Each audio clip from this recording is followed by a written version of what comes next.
Hello. It has been a while. Yeah, sorry about that. It feels so long since we've just talked about nothing and had a sit down and a chit chat. So, yeah, happy to be back. Happy to be speaking with you again. Hope you've been well. Hope you've been staying safe and healthy. But yeah, it's good to be here again. So, I've been quite busy. Mainly watching lots of Doctor Who, eating lots of cake, drinking lots of tea. So yeah, very, very busy. But fittingly, and rather on topic, last week, I went to the Doctor Who Proms. That was a completely unintentional segue. But here we are. But yeah, I was lucky enough to attend the Doctor Who Proms last week on the 26th of August. So last Monday. I'm very late to the party, but here I am finally talking about it. When have I ever spoken about something while it's still relevant and on time, so supporting my reputation. But yeah, I just wanted to talk about it because even though it's very late, yeah, I just could not go without speaking to you about it because it was one of the most sublime experiences you could imagine. Obviously, the last Doctor Who Proms was in 2013, 11 years ago for the 50th anniversary. So I honestly thought I'd never be able to go. I saw them on television. I saw the 2013 one, and then I heard that there were others, so I went back and watched those.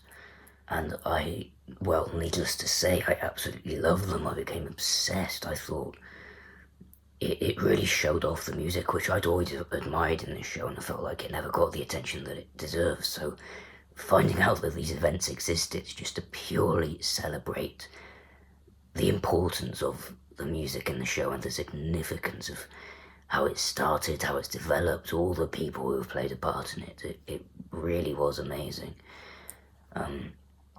But yeah, then it just never happened again. So I thought, that would be one event in my life that I would love to go to before I die. And then it just never happened. We obviously had that kind of semi-musical celebration with the BBC radio broadcast for the 60th anniversary, celebrating the show's music with the three modern showrunners there as well. But it wasn't a Doctor Who prom, it wasn't at the Albert Hall, it didn't have the monsters. It wasn't quite the same, even though in itself it was a magnificent event and the music displayed was incredible, and obviously it was the first opportunity to have a lot of that more recent music performed live. But yeah, this was just the first opportunity to really show off all the latest music in the setting that it deserves. So yeah, I went to London, I went to the Albert Hall. It was a long old day. It was about 3 hours driving each way, so maybe probably over 5 hours in total, and maybe 300 miles I drove, so it was very tiring, but so worth it. I've been to the Albert Hall a few times, luckily. I'm so fortunate. But I've been to the traditional BBC Proms to see Nigel Kennedy perform, and there's quite a funny story behind that actually, because obviously he's a bit of a rock star and a punk kind of character, so he was very late, and the intervals went on for so long, and he kept turning up so late that the gig was kind of in 2/3, and for the final third, so much of the audience had to go home to catch the last tubes. And it was in the papers the next day, and there was uproar about it. So we didn't get a refund, but we got free tickets to the next BBC prom, which was Nicola Benedetti, one of my all-time favourite soloists and someone who I've always admired so much, and it was just complete coincidence that I got to see her for free. Because of what went on with Nigel Kennedy. Obviously both concerts were amazing, but the venue was just absolutely stunning, and I never thought I'd be able to go to the Doctor Who prom, in this venue. But yeah, I went on Instagram one day and I saw a post from the BBC saying that the tickets for the Doctor Who proms were going on tomorrow for the end of August 2024, and I was like, what is going on? Am I dreaming?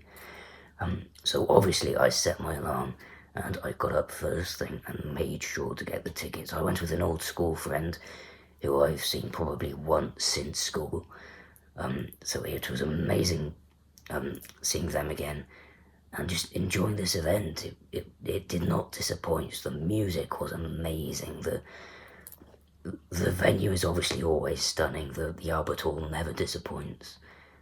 Even though acoustically it's quite famously not the best, but it just really feels like a sense of occasion, and you can sense the history and how special of an occasion it is in that venue.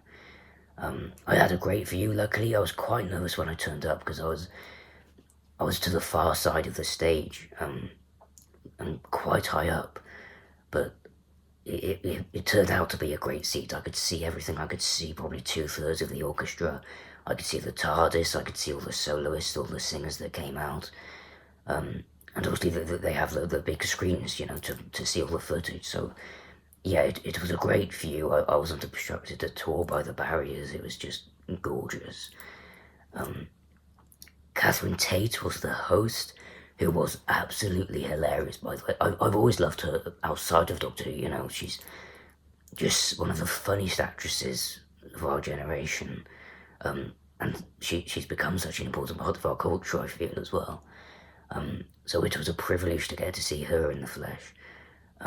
She was, again, just absolutely hilarious. If you listened on the radio, you probably heard all of the kind of outtakes and funny things that she had to redo, and just banter that she had with the audience. Her rapport was absolutely amazing.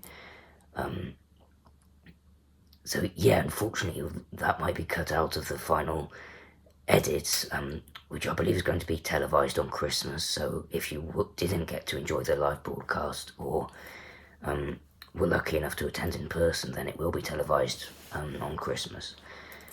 So have that to look forward to. I will definitely be watching. But yeah, the music was stunning. The orchestra were on top form as always. The montages they edited together for the big screens to show with the new themes were absolutely divine. You know, it was just like watching an episode of Doctor Who with the music being performed live and having the monsters come out right next to you. It was just the most multi-dimensional, ethereal experience you could possibly imagine. Obviously, all of Murray Gold's music is to die for. Just those swirling strings and the brass of the 12th Doctor's theme and the liveliness of 15's theme. Oh, it was just amazing. I Am the Doctor, you know, all of the classics, all of the David Tennant suites and the companion medleys. Just every time a new companion showed up, you get a huge applause from the crowd. It was insane. It was just so special. But yeah, in terms of my favourites, I think it was a lot. It was mainly based around the latest series one, for obvious reasons, and it was really great seeing all the new themes being performed live. Like the Toymakers theme was a real surprise, having the kind of having the choir and the orchestra perform that really menacing, creepy theme, really. And the percussion in that especially were amazing.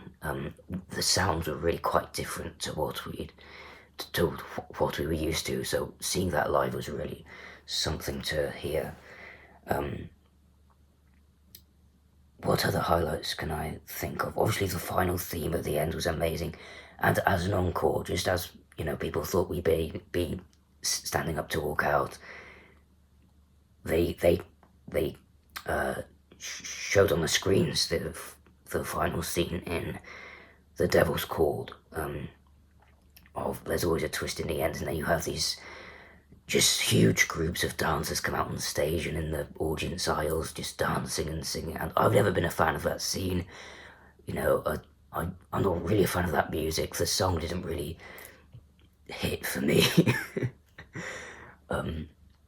But in that moment, I just could not hate it. It was such a wonderful, just generally happy, lively experience. You just could not be upset by it. And given the context and the kind of scenario, it just worked so well. It was like it was written for that event. So yeah, could not complain about that. The monsters were amazing. Seeing them up close in the flesh, you could really admire all the detail that goes into their costumes, like the Time Lord Cybermen.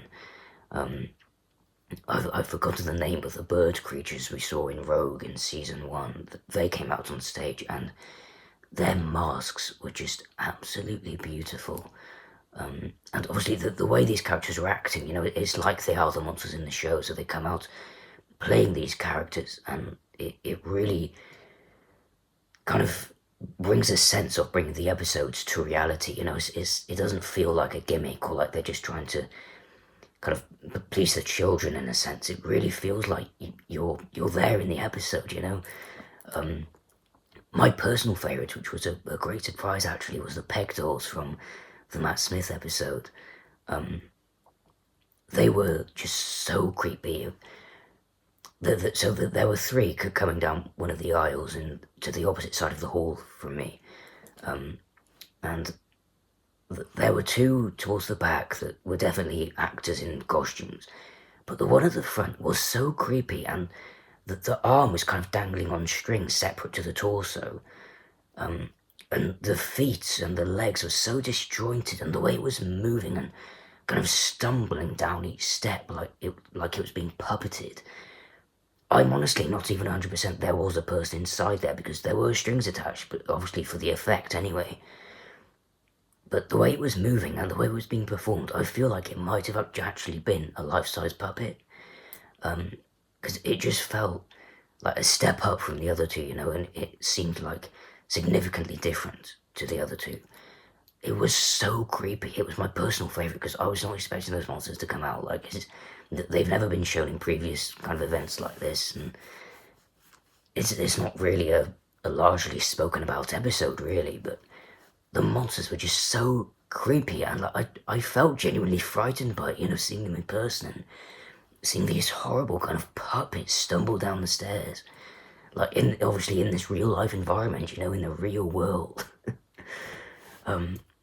But yeah, which I think just goes to support how much of a brilliant writer Stephen Moffat is to, bring these fantastical ideas to the real world, and seeing them in this kind of everyday environment was just so unsettling and brilliant.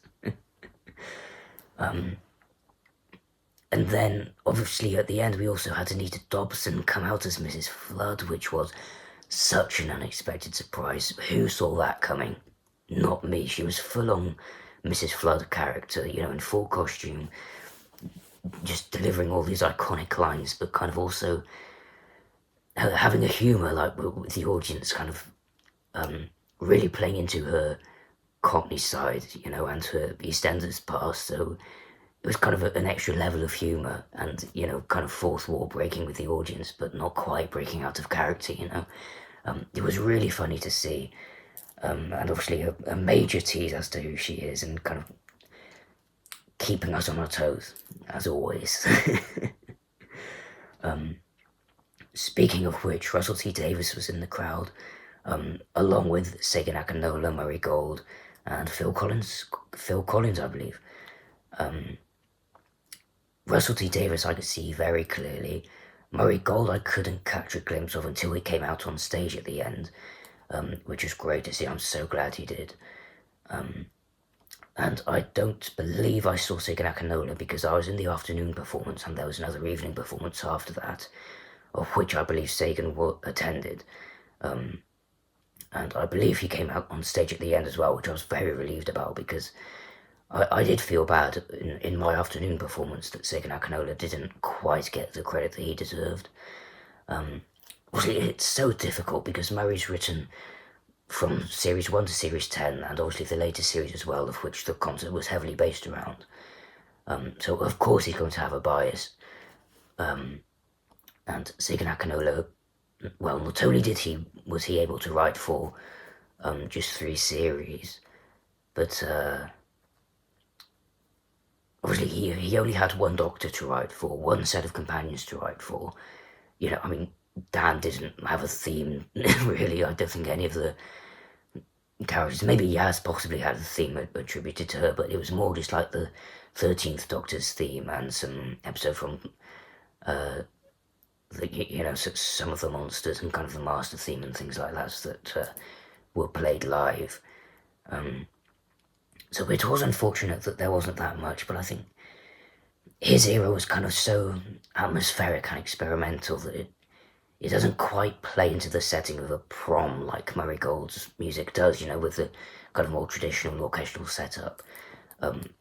Which, by the way, I absolutely do not want to take away from Sagan's music, because I know he's got a lot of flack for his era, but I feel like I'm one of the few who actually really enjoyed his music, and I really enjoyed the more experimental avant-garde approach that he took, and it was just so different from Gold's music. I just found it really refreshing.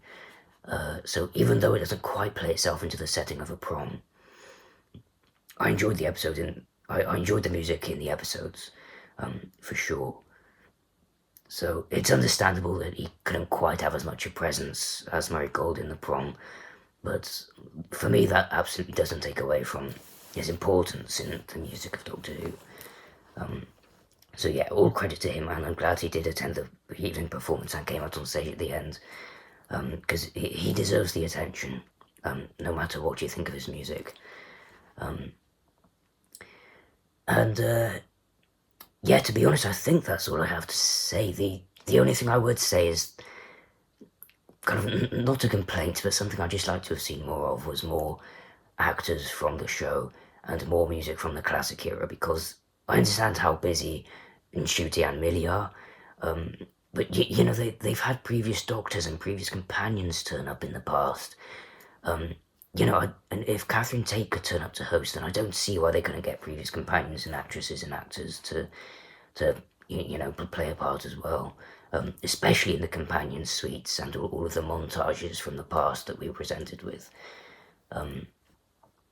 And yeah, there was absolutely no music from the classic era. There was classic footage in kind of the regeneration scenes, but that was really as far as they went in terms of the classic era. There was no music, it was just footage, and still very brief for that matter.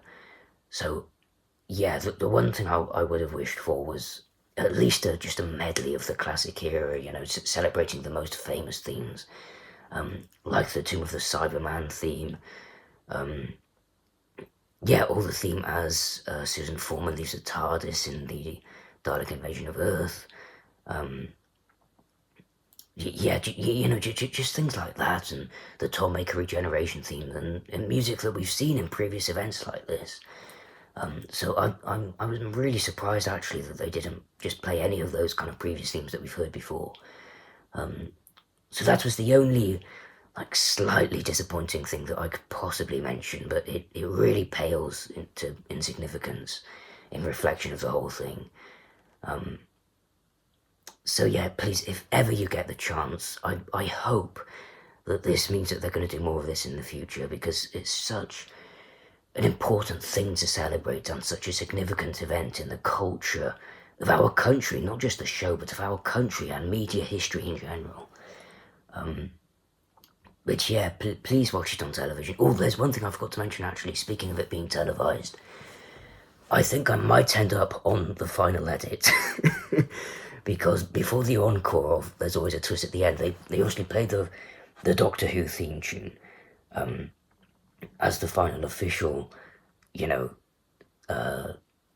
show-off theme for the finale. And they had all of the monsters come out that had previously come out, in various points during the show. They all came out at once during the end. And I had a Time Lord Cyberman right there next to me. I was sat on the aisle seat, and I had 2 empty seats to the other side of me, so I was completely on my own. It was fantastic. But yeah, obviously I was on the aisle seat, so I had this Time Lord Cyberman stand right there, pointing the gun in my face and, acting all Cyberman-y and doing all these things right there in front of me, directly to me as well. So yeah, the Cyberman was doing that for the whole thing, and then the monsters went away as the piece finished, and we were all stood up and clapping and smiling and everything. And then a cameraman came right up to me and just put a camera right in my face, like this far away from my head, and it just fully focused on me, no one else. It was directly on my face. And I was just clapping and smiling, and I didn't know whether to look into the camera and wave or just pretend it wasn't there. It wasn't awkward, but it was just a shock. I didn't know what to do with myself. And the camera was there for a solid minute, and I was just clapping and smiling, and I chose not to look into the camera at the end because I thought, well, he's clearly seen me kind of clapping and everything and thought, okay, I'm going to film him for this. So I thought I'll just keep doing that, hoping that he'll get a good enough shot for what he was after. And yeah, he stayed on me for a solid minute. It was a quite small camera, but I don't think it was just a photographer because he stayed there too long. It really felt like he was filming me, and obviously you can't really fit a full-size TV camera, for these kind of maneuverable audience shots through the aisle. So I think it might have just been a smaller version of a TV camera for the audience shots that was more portable. If not, then I at least had a professional photograph of me taken, which is just really odd to think about. I'm not mad about it because thankfully I did myself up and I made myself look presentable. So I had my jacket on, I had a nice shirt on, I had my rings on, I trimmed my beard. It was all, cleaned up and presentable for the event. So yeah, I'm not mad about it if it does end up on the telly. But yeah, it was just really odd, and I feel like I might be in the final edit, who knows. So yeah, if you do watch it on television, and I cannot urge you enough just to enjoy the experience, it was a remarkable thing to witness. But yeah, look out for me if you do, because I feel like I'm very well might end up on the final edit. So yeah, very odd, very surreal. But yeah, just a remarkable end to the show, and just an amazing way to top off an amazing experience. I cannot recommend it enough. God, I've rambled. You can tell we've not spoken for a while because I've just been speaking non-stop. But either way, thank you for listening. I hope you've enjoyed hearing my thoughts.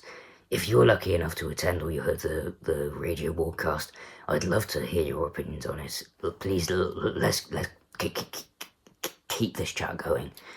And yeah, I look forward to speaking to you more in the future. I hope you're well, and I will see you again very soon. Bye bye.